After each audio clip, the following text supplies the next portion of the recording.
వికారాబాద్ జిల్లా పూడూరు మండలం అంగడి చిట్టపల్లి గ్రామంలో ఒక నిర్మానుష్య ప్రాంతంలో బాలిక చనిపోయి ఉందని పోలీసులకు ఉదయం 7 గంటల సమయంలో సమాచారం అందింది. దీంతో స్థానిక ఎస్ఐ చేరుకుని పరిశీలించారు.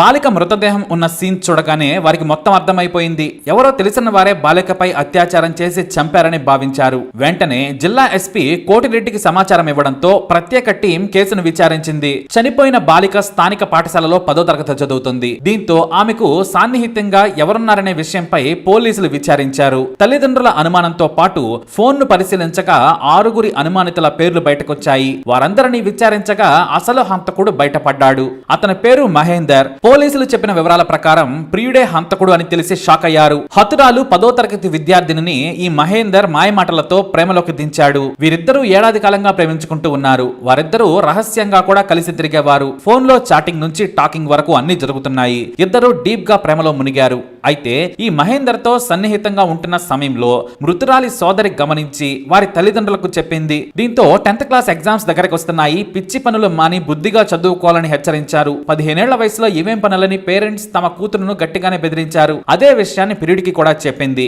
అయినా సరే అవేమీ పట్టించుకుని ప్రియుడు రాత్రి సమయంలో తన దగ్గరకు రావాలని కోరాడు. అతను చెప్పినట్టుగానే ప్రియురాలు అందరూ నిద్రపోతున్న విషయాన్ని గమనించి రాత్రి 3:30 గంటల సమయంలో బయటకెళ్ళింది. తల్లిదండ్రులు గమనించకుండా ఈ మహేందర్ ను ఒక నిర్మానుష్య ప్రాంతంలో మార్చి 27న కలిసింది. అప్పటికే మహేందర్ అక్కడ ప్రియురాలి కోసం ఎదురు చూస్తూ ఉన్నాడు. అక్కడికి వెళ్లగానే ప్రియురాలితో కాసేపు మాట్లాడి శృంగారం కోసం బలవంతం చేశాడు. అయితే ఆమె ఒప్పుకోలేదు. తాను ప్రేమిస్తున్నానని కానీ శృంగారానికి ఒప్పుకోనని తెగేసి చెప్పింది. అయినా సరే బలవంతం చేస్తూ ఉన్నాడు. ఇంట్లో తెలిసింది కాబట్టి మనకు మళ్లీ సమయం దొరకదు, శారీరకంగా ముందు మనం కలుద్దామని ఒత్తిడి చేశాడు. అయితే బాలిక మాత్రం ఒప్పుకోలేదు. ఆ తర్వాత కోపంతో ఊగిపోయి బలవంతం చేశాడు. ఇద్దరూ కాసేపు పెనుగులాడడంతో మహేందర్ ఆమెను గట్టిగా నెట్టాడు. చీకట్లో ఆమె తల గట్టిగా చెట్టుకు తాగడంతో స్పృహ కోల్పోయింది. ఎలాగైనా సరే ఆమెను అనుభవించాలనే కామం మైకంలో ఉన్న మహేందర్ స్పృహ లేని బాలికపై అత్యాచారం చేశాడు. ఆ సమయంలో ఊపిరాడక ఆమె చనిపోయింది. తన వాంఛ తిరగానే అసలు ఆ అమ్మాయి బ్రతికి ఉందా లేదా అనే విషయం కూడా పట్టించుకోలేదు.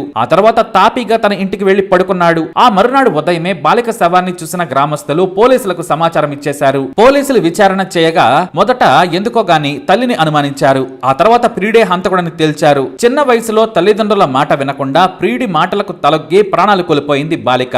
అమ్మాయిలు ఇలాంటి దుర్మార్గుల పట్ల జాగ్రత్తగా ఉండాలని వికారాబాద్ పోలీసులు సూచించారు. యుక్త వయసులో తొందరపాటు నిర్ణయాలు తీసుకోకుండా పేరెంట్స్ మాట వింటేనే మంచి భవిష్యత్తు ఉంటుందని తెలియజేశారు. అయితే ఈ మహేందర్ ఫోటో చూడగానే అతని ఛాతిపై అల్లు అర్జున్ నేమ్ లోగో కనిపిస్తుంటుంది. ఈ హంతకుడు ఒక మంచి హీరోకు వేరాభిమానిగా ఉండి ఇలాంటి నీచమైన పని చేశాడని స్థానికులు ఫైర్ అవుతూ ఉన్నారు. ఇక నెటిజన్లు సైతం అల్లు అర్జున్ నిజమైన అభిమానులు, ఇలా హంతకులు మాత్రం కారని చెబుతున్నారు. మరి తన కామవంచ కోసం ఒక అమాయకురాలిని బలి చేశాడు. ఇలాంటి వాడికి ఎలాంటి శిక్ష పడాలి? మీ అభిప్రాయాన్ని కమెంట్ ద్వారా తెలియజేయండి. అలాగే ఇలాంటి ఇన్ఫర్మేషన్స్ కోసం వీడియోని లైక్ చేయండి, షేర్ చేయండి, మా ఛానల్ సబ్స్క్రైబ్ చేసుకోండి.